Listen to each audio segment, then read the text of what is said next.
ইসলাম শিখতে চাও তাহলে এক্ষুনি আমাদের চ্যানেলটি সাবস্ক্রাইব করে দাও।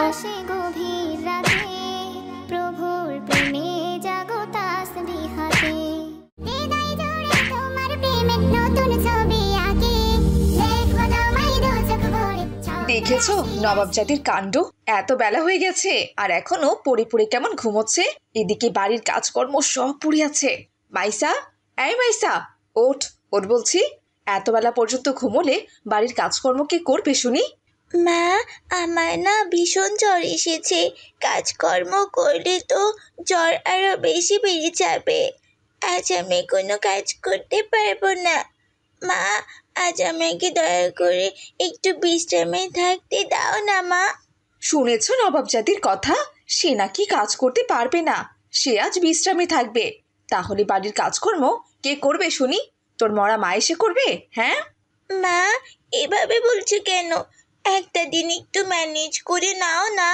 আমি সুস্থ হয়ে গেলে তারপর বাড়ির সমস্ত কাজ আমি একাই করে দেব।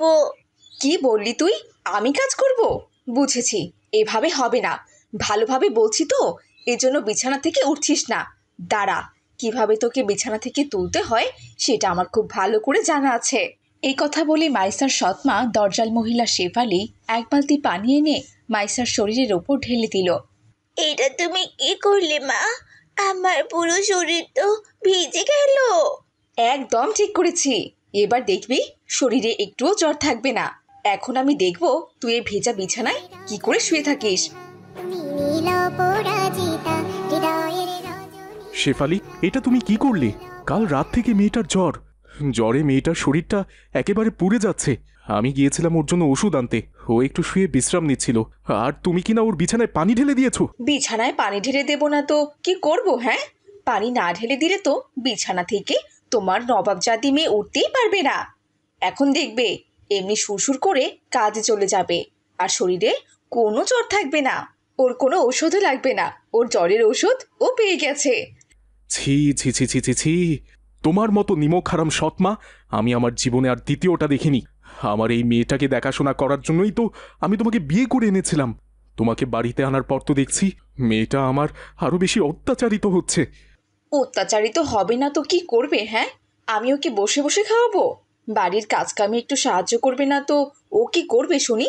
তুমি তোমার মেয়েকে আদর করে কাজ করতে না দিলে যাও, তুমি গিয়ে ঘরের সমস্ত কাজ করো। হ্যাঁ হ্যাঁ, প্রয়োজনে আমি বাড়ির কাজ করব, তাও ওকে আমি এই অবস্থায় কাজ করতে দেব না। ওর জ্বর, ও একটু রেস্ট নিক। মারে, তুই যা, আমার বিছানায় গিয়ে শুয়ে পড় মা। না বাবা, তুমি কাজ করবে এটা ভালো দেখায় না। জ্বর হয়েছে তাতে কি হয়েছে? আমার কোনো সমস্যা নেই, আমি কাজ করতে পারবো বাবা। কিন্তু আব্দুল্লাহ কিছুতেই তার মেয়েকে কাজ করতে যেতে দিল না। সে নিজে ঝাড়ুটা নিয়ে গিয়ে উঠোন ঝাড়ু দিতে লাগলো। উঠোন ঝাড়ু দেওয়া শেষ করে রান্নাঘরে গিয়ে রান্না করতে লাগলো। আর এদিকে তার দরজাল বউ শেফালি মনের সুখে ঘরের মধ্যে বসে টিভি সিরিয়াল দেখতে লাগলো। শেফালি, যাও, রান্নাবান্না সব হয়ে গেছে, টেবিলে রেখে দিয়েছি, যাও গিয়ে মজার সুখে খেয়ে নাও। আরে বাহ, এর মধ্যে সব কাজ তুমি করে ফেলেছো দেখছি। মেয়ের চেয়ে তো দেখছি বাপের কাজে বেশি আগাচ্ছে। ভালোই হয়েছে, আজ থেকে দুই বাপ মেয়ে মিলে বাড়ির সমস্ত কাজ করবে, কেমন? শেফালি, এসব কথা বলতে তোমার লজ্জা করছে না? স্বামীকে দিয়ে কাজ করাতে চাচ্ছ? তুমি তো পাপী। আল্লাহ তাআলা তোমাকে জাহান্নামেও জায়গা দেবে না। জাহান্নামে জায়গা পাবো নাকি বেহেশতে পাবো সেটা আমার বিষয়, আর তাছাড়া সেটা পরে দেখা যাবে। এখন তো আরমাইশ করে একটু জীবন কাটাই, পরেরটা পরে হবে। শেফালির কথা শুনে আব্দুল্লাহর অনেক রাগ হলো। রাগ করে সে সেখান থেকে চলে গেল। পথের মধ্যে জোহরের আজান শুরু হলো। আজান তো শুরু হয়ে গেল, যাই মসজিদে গিয়ে নামাজটা পড়ে আসি। ওই তো হুজুর আসছে, হুজুরের সাথে একসাথেই মসজিদে যাই। আসসালামু আলাইকুম হুজুর, কেমন আছেন? ওয়ালাইকুম আসসালাম আব্দুল্লাহ। আলহামদুলিল্লাহ, আল্লাহ তাআলা খুব ভালো রেখেছেন। কিন্তু কি ব্যাপার আব্দুল্লাহ, তোমার মুখটা এমন শুকনো দেখাচ্ছে কেন? তোমাকে দেখে তো মনে হচ্ছে তোমার মনটা ভীষণ খারাপ। কি হয়েছে বলো আব্দুল্লাহ। আর বলবেন না হুজুর, মা মরা মেয়েটাকে নিয়ে খুব বিপদে পড়েছি। ওর সৎ মা সারাক্ষণ ওকে দিয়ে কাজ করায়। মেয়েটার কাল থেকে জ্বর। আমি বলেছিলাম আজকে মেয়েটার কাজ করার কোনো দরকার নেই, সে যেন শুয়ে থাকে। আমি গিয়েছিলাম ওষুধ আনতে, বাড়িতে এসে দেখি মেয়েটা যে বিছানায় শুয়েছিল সেই বিছানায় ওর সৎমা পানি ঢেলে দিয়েছে, যাতে মেয়েটা বিছানায় শুয়ে না থাকতে পারে। হায় সুবহান আল্লাহ, এ কি অবস্থা! শুনে তো খুবই খারাপ লাগলো। তোমাকে বিয়েটা তো আমি করতে বলেছিলাম আব্দুল্লাহ, কিন্তু তোমার বউ যে এমন হবে সেটা আমার জানা ছিল না। এ তো খুবই বিপদের কথা। তোমার মেয়েটাকে তো দেখছি কাজ করিয়ে করিয়ে মেরে ফেলবে। সেটাই তো হুজুর, কি করব কিছুই বুঝতে পারছি না। মেয়েটা আমার বাড়িতে এভাবে থাকলে তো ওর ভবিষ্যৎ ভালো হবে না। বাড়ির কাজের জন্য ওকে মাদ্রাসাতেও যেতে দেয় না। শোনো আব্দুল্লাহ, তোমাকে একটা পরামর্শ দিই। শুনেছি তোমার শ্বশুর বাড়ির অবস্থা নাকি খুবই ভালো। তোমার শ্যালক তো বিদেশে থাকে, তোমার শাশুড়ি নাকি শহরে একাই থাকে। তাকে দেখাশোনা করার জন্য বাড়িতে কাজের লোকও রেখেছে। তাই আমি বলি কি, তুমি যদি তোমার মেয়েটাকে তোমার শ্বশুর বাড়িতে রেখে আসো তবে খুব ভালো হয়। ওখানেই ভালো থাকবে তোমার মেয়ে, শহরের ভালো স্কুলে পড়াশোনাও করতে পারবে। আপনি ভালো পরামর্শ দিয়েছেন হুজুর। তবে রেহানা মারা যাওয়ার পর আমি তো ও বাড়িতে আর যাইনি। আমার মেয়েটাও তখন অনেক ছোট ছিল। জানি না আমার শাশুড়ি আমার মেয়েটাকে আশ্রয় দিবে কিনা। আরে দিবে দিবে আব্দুল্লাহ, বৃদ্ধ মানুষরা নাতিপুতিকে পেলে অনেক খুশি হয়ে যায়। তুমি একবার নিয়ে যেয়ে দেখো না। আপনি যেহেতু এত করে বলছেন, আচ্ছা ঠিক আছে হুজুর, আমি কালকেই ওকে শহরে নিয়ে যাব। ঠিক আছে, এখন চলো আব্দুল্লাহ, নামাজের সময় হয়ে গেছে, নামাজটা গিয়ে আদায় করে নিই। এরপর আব্দুল্লাহ আর হুজুর নামাজ পড়তে মসজিদে চলে গেল।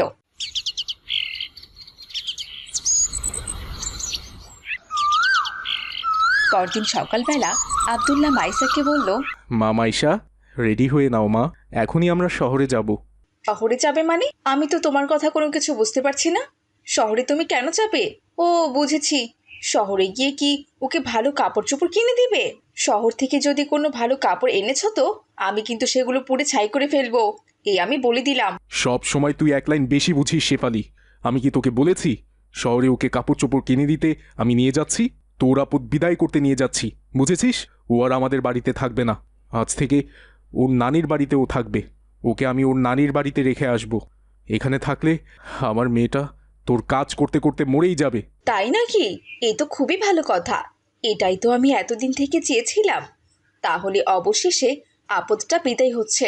যাও যাও, নিয়ে যাও, এ যেন আর কোনোদিনও আমার বাড়িতে না আসে। আমার মেয়ে আপদ ছিল না কি ছিল সেটা একদিন তুই খুব ভালো করেই বুঝতে পারবি। রেডি হয়েছিস রে মা? চল তাহলে। মা, আমি গেলাম। তুমি নিজের খেয়াল রেখো, ভালো করে খাওয়া দাওয়া করো মা, নিজের শরীরের যত্ন নিও। হয়েছে হয়েছে, আমাকে নিয়ে তোরা তো ভাবতে হবে না, আমি নিজেই নিজের ভালোটা খুব ভালো করেই বুঝি, বুঝেছিস তো? এরপর মাইসা তার বাবার সাথে তার নানি বাড়ি শহরে চলে গেল। তার নানি মাইসাকে দেখে তো ভীষণ খুশি হলো। এত বড় হয়ে গেছে আমার নাতনিটা, সেই ছোটবেলায় ওকে দেখেছিলাম। আমার মেয়ে মারা যাওয়ার পর জামাই তুমি তো আমাদের বাড়িতে আসোই না। আমিও বৃদ্ধ হয়ে গেছি, ওকে দেখতেও যেতে পারি না। ওর মামা অনেকবার ওর খোঁজ খবর নিয়েছিল, কিন্তু তুমি যে তোমার ফোন নাম্বারটা দিয়েছিলে সেটা ফোন দিলে শুধু বন্ধ পাওয়া যেত। খুব ভালো করেছো জামাই, ওকে আমার বাড়িতে নিয়ে এসেছো। আম্মা, মা মরা মেয়েটাকে নিয়ে আমি খুব বিপদের মধ্যে আছি। রেহেনা মারা যাওয়ার পরে আমি আরেকটা বিয়ে করেছি, কিন্তু ওর সৎমা ওকে দু চোখেও দেখতে পারে না। ওকে দিয়ে বাড়ির সমস্ত কাজ করায়, মেয়েটাকে স্কুলে পড়তেও যেতে দেয় না। কি বলছো জামাই? আমার নাতনির এই অবস্থা, খুব ভালো করেছো ওকে নিয়ে এসে। আমি আর ওকে যেতে দেব না, ও আমার বাড়িতেই থাকবে। আমার বাড়িতে কাজের মানুষ আছে, ওরা কাজ করবে, আর আমি আমার নাতনি বসে বসে খাবো আর গল্প করব। ওকে এখানেই আমি স্কুলে ভর্তি করিয়ে দেব। কি নাতনি, থাকবে তো আমার সাথে? জি নানি, থাকবো।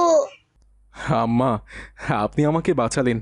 আমি অবশ্যই এই উদ্দেশ্য নিয়ে এখানে এসেছিলাম, কিন্তু আপনি যে এত সহজে ওকে রাখতে রাজি হয়ে যাবেন সেটা বুঝতে পারিনি। কি যে বলো জামাই, তুমি আমাদের পর ভাবলেও আমি কিন্তু তোমাদের পর ভাবি না। এই নাতনিটা আমার মেয়ের রেখে যাওয়া শেষ সম্বল, আর আমি ওর দেখাশোনা করব না? আমি নিশ্চিন্ত হলাম আম্মা। আচ্ছা ঠিক আছে আম্মা, আমি তাহলে এখন আসি। কি যে বলো জামাই, আজই তুমি চলে যাবে?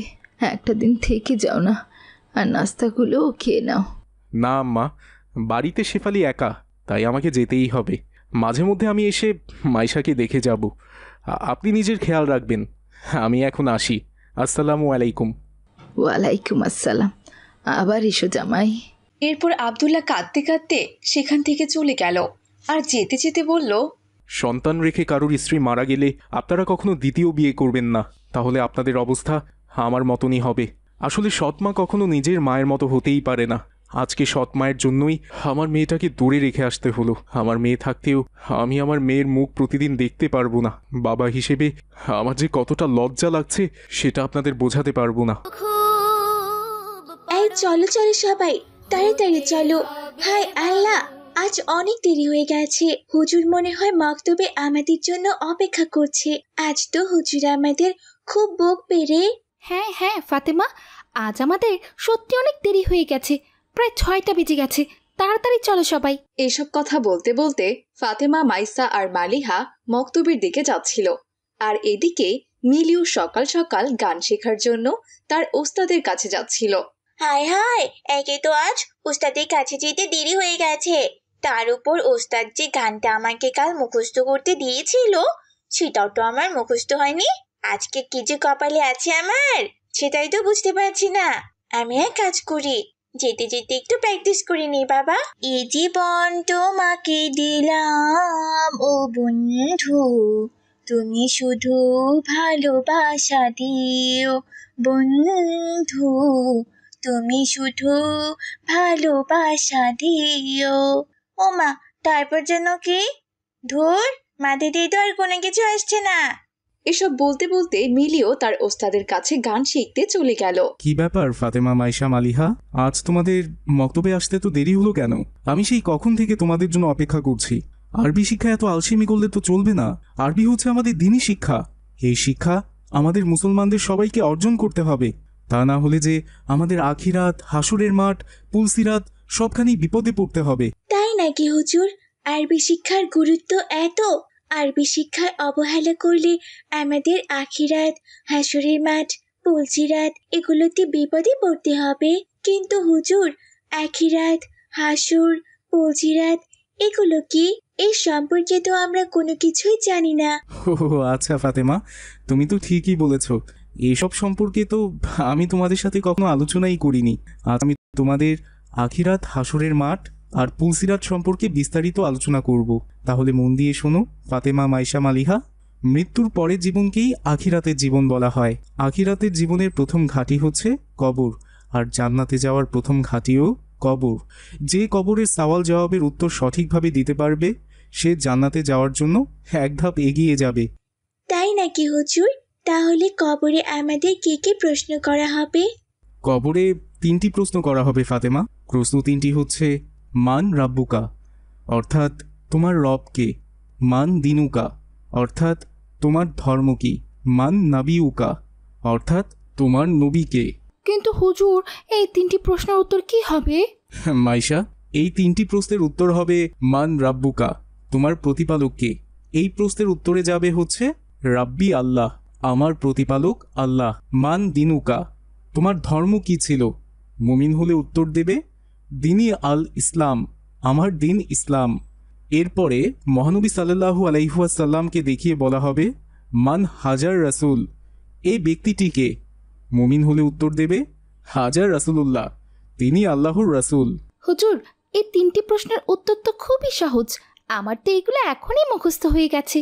হ্যাঁ মালিহা, এখন তোমাদের কাছে সহজ লাগছে, কিন্তু 3টা প্রশ্ন অতটা সহজও নয়। যারা দুনিয়াতে আল্লাহর হুকুম মোতাবেক চলবে, নবীর দেখানো পথ অনুসরণ করবে, কোরআন হাদিস মেনে চলবে, তারাই সেদিন কেবল এই প্রশ্ন 3টির উত্তর দিতে পারবে। আর যারা নবীকে মানবে না, কোরআন হাদিস মোতাবেক চলাফেরা করবে না, এক কথায় ইসলাম থেকে দূরে সরে যাবে, পথ ভ্রষ্ট হয়ে যাবে, তারা সেদিন শত চেষ্টা করেও এই সামান্য 3টি প্রশ্নের উত্তর দিতে পারবে না। আচ্ছা হুজুর, আমরা যদি সেদিন এই 3টি প্রশ্নের উত্তর দিতে পারি, তাহলে আমাদের কি করা হবে?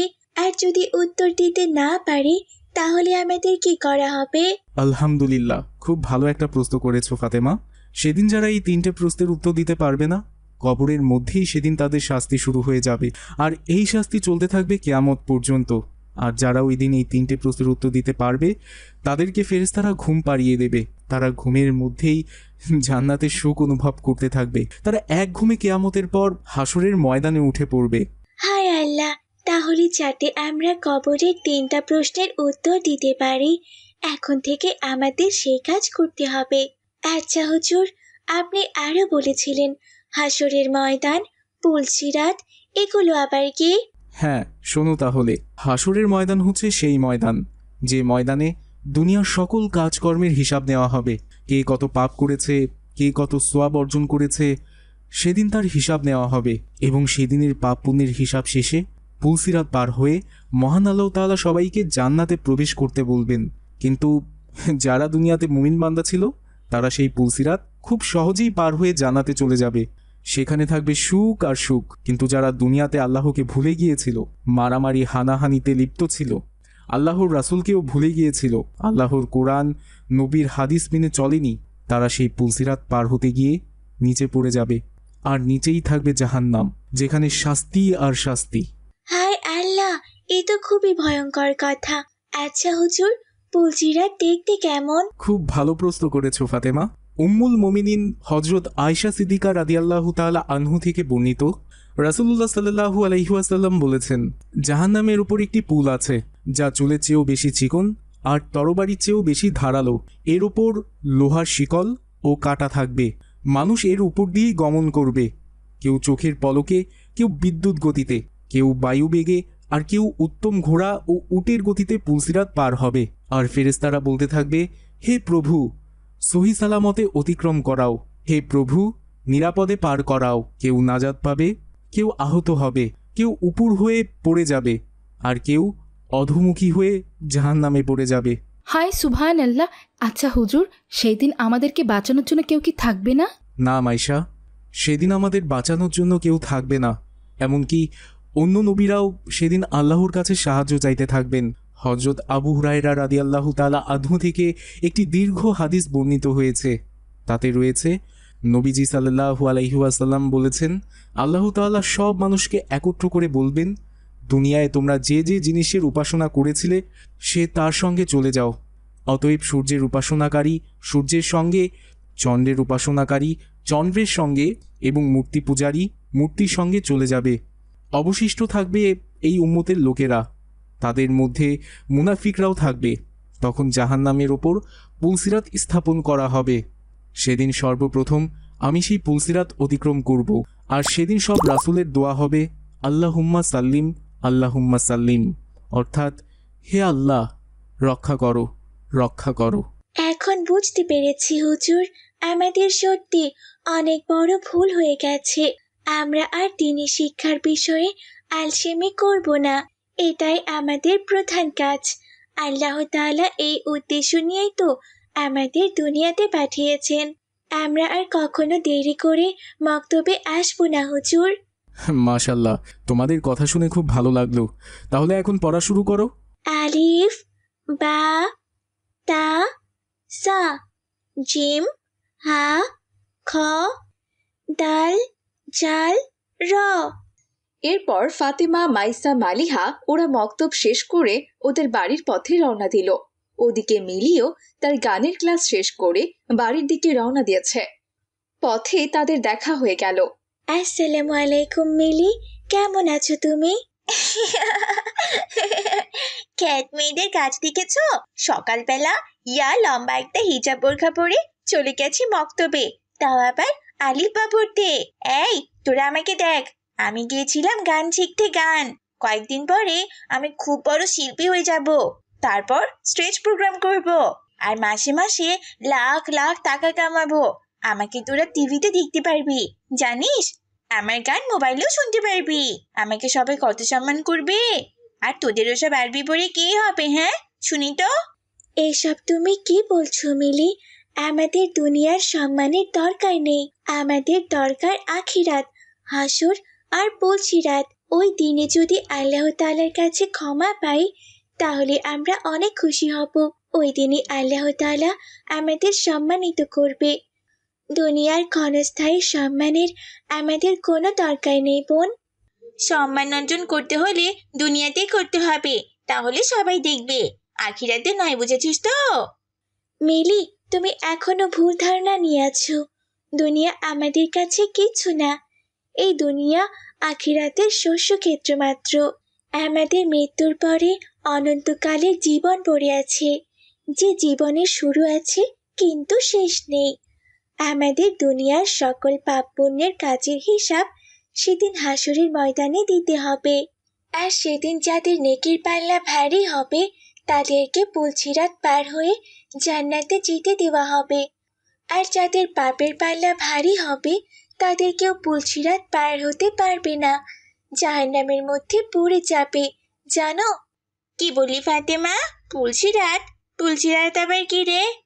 পুলসিরাত হচ্ছে হযরত আয়েশা সিদ্দিকা রাদিয়াল্লাহু তাআলা আনহা থেকে বর্ণিত, রাসূলুল্লাহ সাল্লাল্লাহু আলাইহি ওয়াসাল্লাম বলেছেন, জাহান্নামের উপর একটি পুল আছে যা চুলের চেয়েও বেশি চিকন আর তরবারির চেয়েও বেশি ধারালো। এর ওপর লোহার শিকলও কাটা থাকবে, আর মানুষ এর ওপর দিয়ে গমন করবে, কেউ চোখের পলকে, কেউ বিদ্যুৎ গতিতে, কেউ বায়ু বেগে, আবার কেউ উত্তম ঘোড়া ও উটের গতিতে পুলসিরাত পার হবে। আর ফেরেশতারা বলতে থাকবে, হে প্রভু, সহি সালামতে অতিক্রম করাও, হে প্রভু, নিরাপদে পার করাও।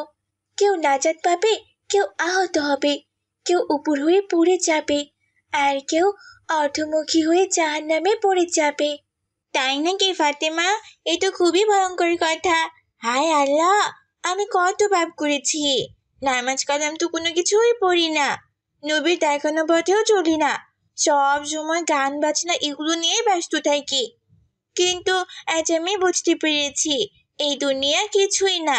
তোমাদের মতো আমারও আখিরাতের দরকার, আমারও আখিরাতের জন্য কাজ করতে হবে। আমি আজ থেকে গান বাজনা ছেড়ে দিলাম। আমি আর কোনোদিন ওস্তাদের কাছে গান শিখতে যাব না। আমিও তোমাদের মতো আখিরাত কামাই করতে চাই। আমার আর দুনিয়ার কোনো দরকার নেই। ফাতেমার কথা শুনে মিলিও ভালো হয়ে গেল।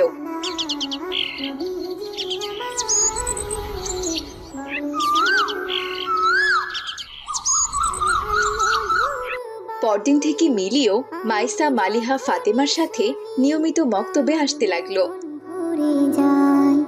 রসুলপুর মহল্লায় বাস করত মারিয়া নামের এক অনাথ কালো মেয়ে। একে তো সে অনাথ ছিল, তার উপর দেখতে কুচকুচে কালো, সেজন্য মহল্লার মানুষজন তাকে দু চোখে দেখতে পারত না। মহল্লার মাঝে এক সরকারি জমিতে ছোট্ট একটি কুড়ে ঘরে সে থাকত, আর মহল্লার বাড়ি বাড়ি ঘুরে এর ওর খাবার চেয়ে চেয়ে খেত। ঘুম যদি না আসে গভীর রাতে, প্রভুর প্রেমে জাগো তাসবিহ হাতে। চাচি আম্মা, চাচি আম্মা, বাড়িতে আছো চাচি আম্মা? কে কে আমায় ডাকলো? আরে মারিয়া, তুই এসেছিস? আয় আয়, বস। আমি এখন তোর কথাই মনে মনে ভাবছিলাম, আজকে বাড়িতে পোলাও মাংস রান্না হয়েছে। আয় আয়, খাবি আয়। জোরে তোমার প্রেমের নতুন ছবি আঁকি, দেখো তোমায় দু চোখ ভরে স্বপ্ন রাশি রাশি। কি হলো রে, এখানে দাঁড়িয়ে আছিস যে? আর এ কি, তোর চোখ দিয়ে পানি পড়ছে কেন? কেউ তোকে কিছু বলেছে? চাচি আম্মা, এই পুরো মহল্লায় তুমি একমাত্র আমাকে একটু আদর করো, আর কেউ আমাকে দু চোখে দেখতেও পারে না। অন্য কারো বাড়িতে গেলেই দূর দূর করে তাড়িয়ে দেয়। আরে কি বলিস না পাগলি, সবাই তাড়িয়ে দিল। আমি তোকে কোনোদিন বাড়ি থেকে তাড়াবো না রে। একটা সন্তান না থাকার জ্বালা যে কি, সেটা আমি খুব ভালো করেই বুঝি। 20 বছর হলো আমার বিয়ে হয়েছে, আমি এখন পর্যন্ত একটা সন্তানের মুখ দেখতে পারিনি। এই নিয়ে তোর ব্যাপারী চাচা আমাকে কি কম কথা শোনায়? আল্লাহ যদি কালা হলেও তোর মতো একজন সন্তান দান করতো, আমি যে কত খুশি হতাম। রিহানা যখন মন খারাপ করে এসব কথা বলছিল, তখনই সেখানে রমজান ব্যাপারী চলে এলো। রেহানার কথা শুনে রমজান ব্যাপারী বলল, কি বললে রেহেনা? ওর মতো কুচকুচে একটা কালো মেয়ে হলেও তুমি খুশি হবে? আমি জীবনেও খুশি হব না। আল্লাহ আমাকে সন্তান দিক বা না দিক, তবুও আমার ওর মতো কালো মেয়ের কোনো দরকার নেই। এইসব আপনি কি বলছেন? আপনি তো সবসময় আফসোস করেন যে আমাদের যদি একটা সন্তান থাকতো, তাহলে এখন আপনি এমন কথা কেন বলছেন? হ্যাঁ হ্যাঁ রেহেনা, আমি সন্তান চাই, তবে ওর মতো কালো মেয়ে নয়। আমার সন্তান হবে ফুটফুটে সুন্দর, বুঝেছো? ব্যাপারী চাচা, দেখবেন মহান আল্লাহ তাআলা একদিন আপনার মনের আশা ঠিক পূরণ করবেন। আমি দোয়া করে দিলাম। শুনেছি অনাথের দোয়া আল্লাহ তাআলা খুব তাড়াতাড়ি কবুল করে নেন। অনাথদের দোয়া তাড়াতাড়ি কবুল হলেও তোর মতো কালো অনাথের দোয়া কোনোদিন কবুল হবে না। তুই তো একটা অপয়া মেয়ে, জন্মের পরেই বাবা মাকে খেয়েছিস। তুই যতদিন আমার বাড়িতে আসা যাওয়া করবি আমি শিওর ততদিন পর্যন্ত আমার কোনো সন্তান হবে না। রেহেনা, তোমাকে আজকে বলে দিলাম, কান খুলে শুনে রাখো, এই অনাথ কালো মেয়েটা আর যেন কোনোদিন আমার বাড়িতে না ঢোকে। এই আপনি কি বলছেন? মারিয়া আমার বাড়িতে আসে বলেই আমি সন্তান না হওয়ার দুঃখটা ভুলে থাকতে পারি, আর আপনি ওকে আমাদের বাড়িতে আসতে নিষেধ করেছেন? আমি ওকে ছাড়া থাকতে পারবো না। আচ্ছা, ওকে ছাড়া থাকতে যদি না পারো তাহলে যাও ওর কুটির ঘরে গিয়ে থাকো। আমার এই আলিশান বাড়িতে তোমার কোনো জায়গা নেই। আর আমি তো চাই যে তুমি এই বাড়ি ছেড়ে চলে যাও। তুমি আমাকে সন্তান দিতে পারো না, তোমাকে এই বাড়িতে রেখে আমার কি লাভ? তুমি চলে যাওয়া মাত্রই আমি আরেকটা বিয়ে করব, সে নিশ্চয়ই আমাকে সন্তান দিতে পারবে। চাচি আম্মা, ধন্যবাদ তোমাকে। আমার আজ খেতে হবে না, তুমি আমাকে অনেক ভালোবাসা দিয়েছো। কিন্তু আমি চাই না তুমি আমার জন্য এই বাড়ি ছাড়া হও। আমি জন্মের পর আমার মা বাবাকে হারিয়েছি, সেজন্যই আমি দুঃখে কষ্টে বড় হচ্ছি। কিন্তু আমার জন্য তুমিও দুঃখ পাও, সেটা আমি একদমই চাই না। আমাকে তুমি যেতে দাও চাচি আম্মা। এই কথা বলে মারিয়া সেখান থেকে চলে গেল। মারিয়া চলে যাওয়ার পরে রেহানা বেগমের চোখ দিয়ে পানি পড়তে লাগলো। প্রভু আমি জমিনে তবু তোমার কি এক পোড়া কপাল নিয়ে আমি জন্মেছি। জন্মের পরপরই বাবা মাকে হারিয়েছি। এখন আবার চেহারাটা কালো হওয়ার কারণে মহল্লায় কেউ আমাকে দেখতে পারে না। রেহানা চাচি যা একটু আমাকে খাবার দাবার দিত, আজ থেকে সেটাও বন্ধ হয়ে গেল। পেটে যা ক্ষুধা লেগেছে, এখন আমি কি খাবো? এই কথা বলে মারিয়া রাস্তা দিয়ে হাঁটছিল আর চোখের পানি ফেলছিল। তারপর সে দেখল রাস্তার ধারে রাজ্জাক মিয়ার চায়ের দোকান। ওই তো ওখানে রাজ্জাক চাচার চায়ের দোকান দেখতে পাচ্ছি। যাই দেখি রাজ্জাক চাচাকে বলে একটুখানি খাবার নিতে পারি কিনা। ক্ষুধার জ্বালায় যে আমি আর হাঁটতে পারছি না। রাজ্জাক চাচা, ও রাজ্জাক চাচা, আমার খুব ক্ষুধা পেয়েছে গো, আমাকে কিছু খেতে দেবে? মামা বাড়ির আবদার, আমারে কিছু খাইতে দিবা বললেই হইল। মনে হইতাছে সে আমার দোকানে আইসা কামাই কইরা রাইখা গেছে, যে সে আইবো আর আমি তারে খাইতে দিমু। এই বাগে এখান থেকে, কোনো খাবার পাবি না তুই। চাচা, তুমি আমার সাথে এমন করছো কেন? আমার যে খুব ক্ষুধা পেয়েছে, খাবার খেতে না পারলে যে আমি মারাই যাবো। দয়া করে আমাকে একটু খাবার খেতে দাও না রাজ্জাক চাচা। আচ্ছা আচ্ছা ঠিক আছে, তোরে খাইতে দিতে পারি, কিন্তু এক শর্তে। ওই যে দেখতে পাইতাছোস ওইখানে অনেকগুলো চায়ের কাপ নোংরা হইয়া পইরা আছে, তুই যদি ওইগুলো এখন পরিষ্কার কইরা ধুইয়া দেস তাইলে আমি তোরে একটা রুটি খাইতে দিতে পারি। আচ্ছা ঠিক আছে রাজ্জাক চাচা, আমি এক্ষুনি তোমার চায়ের কাপগুলো ধুয়ে দিচ্ছি গো। আমি যখনই শুনি আমার এরপর মারিয়া রাজ্জাকের চায়ের কাপগুলো ধুয়ে নিয়ে এলো। রাজ্জাক চাচা, এই নিন আপনার চায়ের কাপ আমি পরিষ্কার করে ধুয়ে দিয়েছি। এবার আমাকে একটা রুটি খেতে দিন না রাজ্জাক চাচা। এই ল তোর রুটি।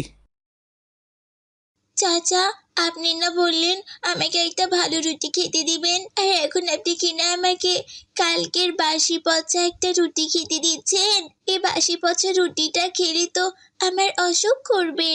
ওরে বাবা, যেই না একটুখানি কাজ করছে তার জন্য নাকি তারে ভালো রুটি খাইতে দিতে হইব?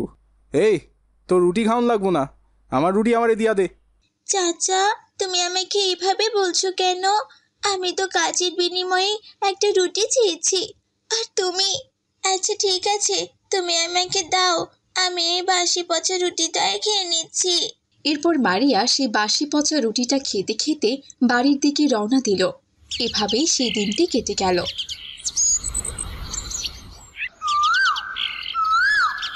পরদিন সকালবেলা রেহিনা তার স্বামী রমজান ব্যাপারীকে বলল, বড়ই শানওয়ালা নবীজি আসসালামু আলাইকুম। আপনাকে একটা কথা বলতে চাচ্ছি। আপনি কি মারিয়ার একটু খোঁজ নিয়ে দেখবেন মেয়েটা কোথায় আছে? কি বললে রেহেনা? আমি যাব ওই কালো কুৎসিত মেয়ের খোঁজ নিতে? এটা তুমি কি করে ভাবলে? ও আমার বাড়িতে জীবনেও আসতে পারবে না। আমি যেটা একবার বলে দিয়েছি সেটাই হবে। ওকে যদি আর একবার আমার বাড়িতে দেখেছি তাহলে আমি ওকে মেরে কবরে পাঠিয়ে দেব, সাথে তোমাকেও। এই আমি বলে দিলাম। আপনি এভাবে বলছেন কেন? মেয়েটার প্রতি কেমন যেন আমার একটা মায়া জন্মে গেছে। ওর বাবা মা কেউ নেই, ছোট্ট একটা কুটির ঘরে থাকে। কাল সারাদিন কি খেলো না খেলো আমার খুব চিন্তা হচ্ছে, তাই আপনাকে বলেছিলাম ওকে একটু দেখে আনতে। আচ্ছা ঠিক আছে, ওকে আপনার ডাকতে হবে না, আর ওকে আপনাকে মেরে কবরেও পাঠাতে হবে না। এরপর রমজান ব্যাপারী রাগ করে সেখান থেকে চলে গেল। এদিকে সকাল হতেই মারিয়া খাবারের খোঁজে বের হলো। যাই, একটু রেহানা চাচির বাড়িতে যাই। কালকে তো শুধুমাত্র একটা বাসি পচা রুটি খেয়ে দিন পার করেছি। খুব ক্ষুধা পেয়েছে। রেহানা চাচির কাছে গেলে নিশ্চয়ই আমি পেট ভরে খেতে পারবো। কিন্তু পরক্ষণে মারিয়ার মনে পড়ল যে কালকে রমজান চাচা তাকে সেই বাড়িতে যেতে নিষেধ করেছে। আরে আরে, আমি তো ভুলে গিয়েছিলাম। কালকে তো রমজান চাচা আমাকে ও বাড়িতে যেতে নিষেধ করেছে। তাহলে আমি কোন মুখ নিয়ে যাব? না না, আমি আর ও বাড়িতে যেতে পারবো না। যাই, অন্য কারো বাড়িতে যাই, গিয়ে দেখি কাজকর্ম কিছু করে দিয়ে খাবার খেতে পারি কিনা। এরপর মারিয়া সেখান থেকে শিকদার বাড়িতে চলে গেল। শিকদারের বউ লামিয়া খুবই মডার্ন ছিল। মারিয়া তার কাছে খাবার চাইতে গেল।